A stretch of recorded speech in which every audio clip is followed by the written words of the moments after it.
خواجہ غریب نواز جب نئے نئے آئے نا اجمیر شریف میں تو خیمہ لگایا ہوا تھا خواجہ غریب نواز نے.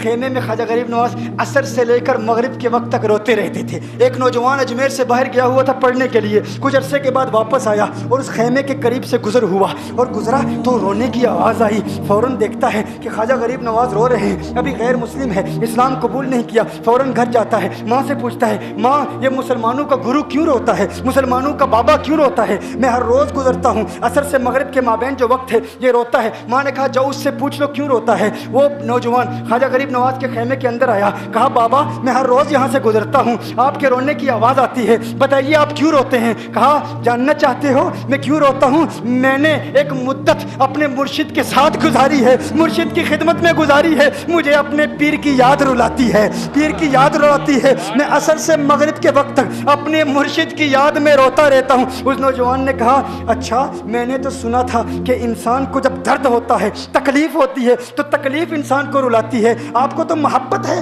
یہ محبت میں بھی انسان کو رونا آتا ہے؟ کہا ہاں ہاں ہے نوجوان, انسان محبت میں بھی روتا ہے. کہا تو پھر مجھے بھی رونا ہے, میں بھی رونا چاہتا ہوں, مجھے بھی رونا سکھا دیجئے. کہا تو رونا چاہتا ہے؟ رونا چاہتا ہوں. کہا ٹھیک ہے, دو شرطیں ہیں, مسلمان ہو جا اور میرا مرید ہو جا.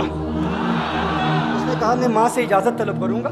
ماں کے پاس گیا اجازت لینے کے لیے. ماں نے کہا تو ضدی ہے, جب تو ارادہ کر لیتا ہے, جو ارادہ کرتا ہے تو پورا کرتا ہے, جا جو کرنا چاہتا ہے کر لے. خواجہ غریب نواز کے بارگاہ میں حاضر ہوا, عرض کرتا ہے بابا میں پھر مسلمان ہونا چاہتا ہوں, مجھے مرید کر لیجئے. خواجہ غریب نواز نے مرید کر لیا, خواجہ غریب نواز کا مرید ہو گیا. اب خواجہ غریب نواز نے کہا اب وقت سارا میرے ساتھ گزرے گا, ناشتے کے وقت خواجہ غریب نواز کے ساتھ, سحری کے وقت خواجہ غریب نواز کے ساتھ, سحر کے وقت خواجہ غریب نواز کے ساتھ, پورا دن اسے خواجہ غریب نواز کے قرب کی کچھ ایسی عادت ہو گئی, خواجہ غریب نواز کا دیوانہ ہو گیا, ان کا عاشق ہو گیا. کچھ عرصہ گزرا, خواجہ غریب نواز نے فرمایا اب تیرے لیے 3 دن کی چھٹیاں ہیں, 3 دن کے لیے چھٹیاں ہیں, 3 دن کے لیے چلا جا.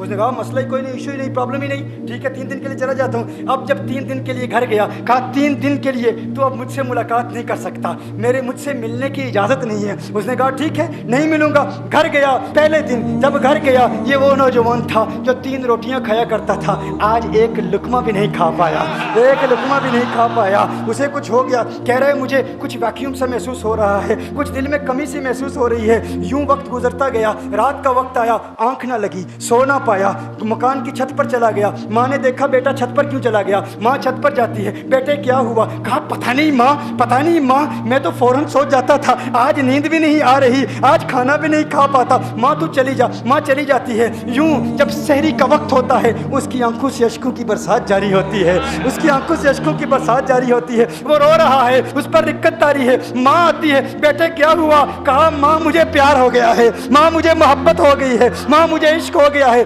جا غریب نواز کے پاس, کہا مجھے بلا لو, اب یہ جدائی برداشت نہیں ہوتی, اب مرشد کی جدائی برداشت نہیں ہوتی. ماں فوراً خواجہ غریب نواز کی بارگاہ میں حاضر ہوتی ہے. کہا میں نہیں جانتی ہے مسلمانوں کے بابا, تو نے میرے بیٹے کو کیا دے دیا, تمہارا تعلق نہیں سمجھ پاتی, تمہارا رشتہ نہیں سمجھ پاتی, لیکن وہ تو رو رہا ہے, کہتا ہے واپس بلا لو. خواجہ غریب نواز نے کہا نہیں ابھی وقت نہیں ہے, میں اپنی زبان میں کہتا ہوں. گویا کہ خواجہ غریب نواز نے کہا ہوگا ابھی تو ابتدائی عشق ہے, روتا ہے کیا, آگے دیکھ ہوتا ہے کیا. تیری تمنا تھی, تیری خواہش تھی کہ محبت میں رونے کی عادت ہو جائے, ابھی تو ابتدا ہے. ماں کو واپس بھیج دیا, کہا واپس چلی جا. اسے کہا ابھی اجازت نہیں ہے, وہ واپس چلی جاتی ہے. بیٹے کو بتاتی ہے کہ ہے میرے بیٹے وہ تو اجازت نہیں دے رہا. کہا ماں سن لے, اب اگر نہ بلایا تو میں مر جاؤں گا, یہ محبت مجھے مار ڈالے گی. ماں اگر مجھے زندہ دیکھنا چاہتی ہے تو میرے مرشد کو راضی کر لے, میرے مرشد کو بتا دے اب یہ جدائی برداشت نہیں کر سکتا. ماں فوراً غریب نواز کی بارگاہ میں حاضر ہوتی ہے. کہا